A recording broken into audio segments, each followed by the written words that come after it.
Infinity Crafters, Sam here. I want to talk about alcohol inks. They are an amazing product. They're really good for non-porous surfaces. So you're wanting to use them with Yupo paper, you can use them on glass, you can use them on metal. They're designed to be used on non-porous surfaces so that you can manipulate them and they flow together, and you'll see what I mean when I actually start working with them. Yupo paper is a special, almost plastic paper. It's kind of a hybrid, so it allows the ink to do the blooming and it allows you to work with it over and over and over without any pilling or extra bleed or anything like that. So this one I've done with this set of alcohol inks with Amethyst, Patina, and Flamingo. Our bottles look a little messed up, but that's okay. And there is a whole rainbow of other colors. We just kind of got them set here for you. And to start with, I'm going to use the applicator shown here. And these pieces are just little pieces of felt, super easy to use.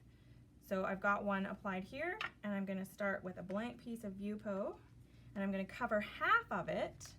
Just going to get that out of the way. I'm just going to cover half of it with the applicator, and the other half I'll drop on there and show you how the colors work together. So I'll move it out of the way. So I'm going to start with my darkest color first, and I'm going to put a few drops. Maybe I should move that. I don't want to drip on there. Just going to put a few drops right on the applicator pad. You don't need a ton, you can leave the lids off. The bottles are designed so that you can leave the lids off while you're working and you're not going to dry out your stuff. Just a little bit of ink here and there. I'm going to put all three colors on. This is Flamingo, the last color. Okay, move my paper back in, and all you do is you just keep pouncing, and you can kind of see that it's starting to bloom. If you push down, and then you can see that the ink spreads everywhere.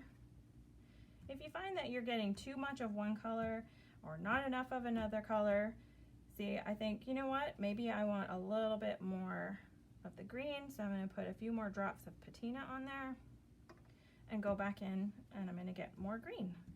It layers over top, and you can just keep working and working and working. If you don't like it, just keep working it over and over and over. Okay, so I've worked with that. I kind of like where that's going, but you know what, I think I want a little bit of shimmer. So this is what we call a mixative. It's a metallic, and it has a shaker ball in there. You can hear that roll around as you shake it up.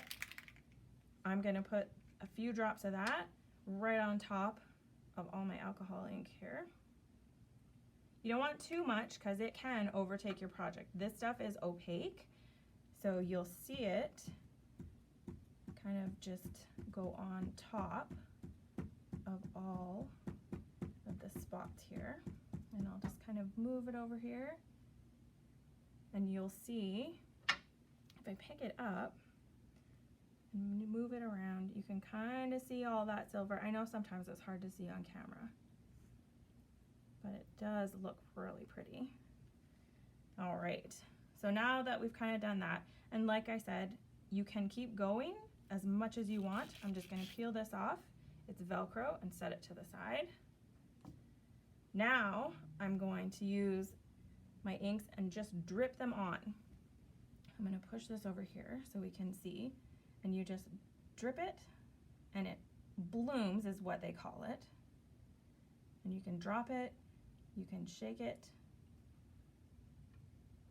If you want to, you can pick up your paper, you can use a straw, you can blow on it.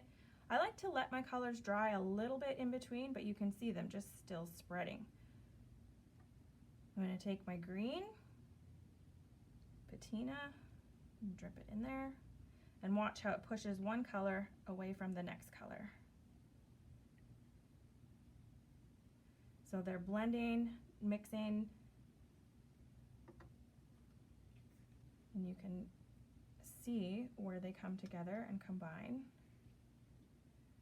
Now if I go in with pink, it totally starts pushing the other colors away. And it'll do this with any of the colors.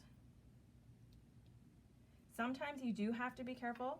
If you go in with a red and a green, you could tend to get a little bit of a mud situation. So, but if you're mixing with blue or yellow, you're gonna get a green situation, which is pretty good. You can manipulate your card. So I'm gonna set this aside because there's one more way to get a little bit different look out of this. I'm gonna set this aside to dry because you can add blender solution. And this is what you use to thin out your alcohol inks. It's what you use to make them lighter in color. But watch what happens when I just drip blender solution right on this one that's already been dried. Immediately, you can see it creating cells almost and just taking that color away. It's a super fast drying. If you're going to be using a lot of alcohol inks, you do want to use it in a well-ventilated area. And they do stain, so make sure you're wearing clothes that you're not too concerned about. You can go in afterwards and add more alcohol inks. You can just keep layering and layering. This isn't going to turn out to be a super great piece of art, but that's okay because I can keep layering and layering. And then if you want to clean up, you just squirt a little blending solution onto your area and wipe it off. It comes off really easy. We're working on the glass mat here from Tim Holtz. Tonic Studios makes it really, really easy. If you have a super big spot, you can also use hand sanitizer. Works really well.